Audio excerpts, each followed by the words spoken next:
ঝালমুড়ি খাইবেন, অনেক মজার ঝালমুড়ি, খাঁটি সরিষার তেল দিয়ে আপনারে ঝালমুড়ি বানাই দিতেছি। নতুন নাকি? ঝালমুড়ি খাইবেন, অনেক মজার ঝালমুড়ি, খাঁটি সরিষার তেল দিয়ে বানাই দিব।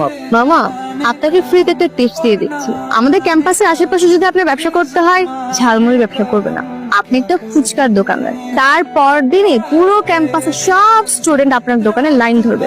আর কেউ আসুক বা না আসুক, আমি কিন্তু আমার বন্ধুদেরকে নিয়ে অবশ্যই আসবো।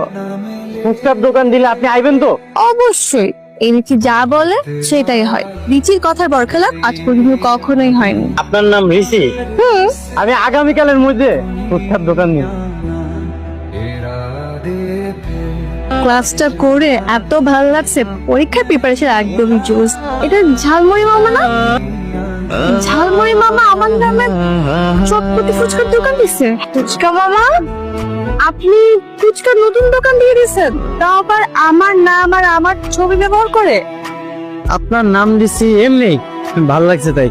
মামা, মানুষজন নিজের আপনজনের নামে হচ্ছে গিয়ে দোকানের নামকরণ করে, তা আপনি আপনার আপনজনের নাম না দিয়ে আমার নাম দিয়ে কেন আপনার দোকানে গ্রহণ করলেন? তুমি তো আমার দুনিয়া, তুমি আমার সবকিছু, তুমি আমার আপন।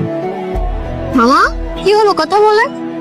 না মানে আপনার আমার অনেক আপন মনে হয়েছে, এর লেগে আপনার নাম আর ছবি দিয়ে এই দোকানটা খুলছি। মামাই না অনেক মজার মানুষ। আপনি তাড়াতাড়ি আমাদের জন্য 2 প্লেট ফুচকা বানান, আজকে আমরাই প্রথম আপনার দোকানটা উদ্বোধন করছি। আপনার আগে এই দোকানে অনেক কাস্টমার আছে, কিন্তু কারো কাছে আমি চটপুরিয়ার ফুচকা বিক্রি করিনি। আপনার লেগে অপেক্ষা করতেছিলাম, আপনি যখন আইবেন তখন চটপুরিয়ার ফুচকাটা আপনার কাছে আমি বিক্রি করে এই দোকানটা উদ্বোধন করবো। মামা, আপনার কথা শুনে তো আমি অবাক হয়ে যাচ্ছি। আসলে দোকানটা সুন্দর হয়েছে না? অনেক সুন্দর। মামা, ঝাল একটু বেশি দিয়েন। থ্যাংক ইউ মামা। দেখতে খুব ভালোই লাগছে, তাই না? এখন কি হবে? বাবা আসতেছে, যদি ধরা পড়ে যাই। দারুণ, অনেক ভালো লাগছে। ফুচকাটা অনেক মজা হয়েছে মামা। না না, টাকা লাগবে না, আপনি যান। টাকা রাখবে না কেন?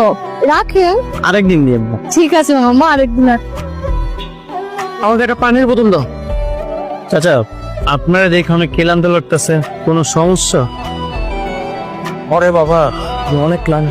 2 দিন যাব থানা, র্যাব অফিস, ডিবি অফিস, হাসপাতাল, বিবিআইয়ের অফিস। আমার ছেলেটারে খুঁজতে খুঁজতে আমি একদম প্যারেশান হয়ে গেছি, কোনো জায়গায় ছেলেটারে খুঁজে পেলাম না। বাবা, আল্লাহ, বাবা তো খুব কষ্ট পাচ্ছে। না না, এমনটা আর করা যাবে না। যে করেই হোক সাহস করে সবকিছু খুলে বলতে হবে বাবাকে।